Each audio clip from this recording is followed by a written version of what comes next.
Mon fils vient d'obtenir son permis de conduire. Est-ce que le taux limite d'alcoolémie est différent des autres conducteurs ? Vous écoutez un podcast imaginé par Le Particulier, le média de référence pour mieux connaître vos droits au quotidien. Aujourd'hui, nous répondons à la question de Laura. Elle se demande quel est le taux d'alcoolémie acceptable au volant pour les jeunes conducteurs. Alors à vos droits ? Prêts ? Partez.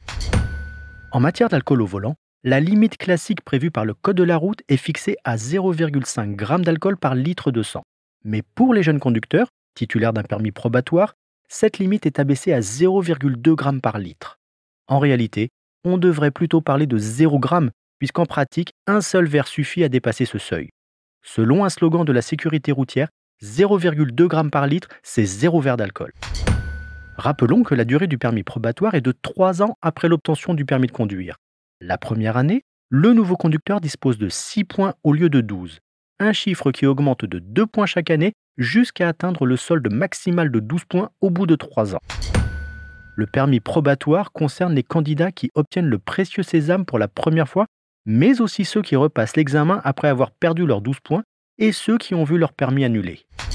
Est-ce que votre fils a obtenu son permis de conduire dans le cadre de la conduite accompagnée ? Oui, il a fait la conduite accompagnée. Dans ce cas, la durée du permis probatoire est réduite à 2 ans et son solde de points augmente de 3 chaque année. Quelle est la sanction s'il est contrôlé au-delà de la limite autorisée ? Un conducteur en permis probatoire contrôlé avec plus de 0,2 g d'alcool par litre de sang est passible de 135 € d'amende, mais surtout d'un retrait de 6 points. Autrement dit, s'il est dans sa première année de permis, celui-ci sera automatiquement invalidé. Il devra alors attendre 6 mois avant de pouvoir repasser le code et la conduite. Boire ou conduire, il faut choisir. Mais ça, tout le monde le sait déjà.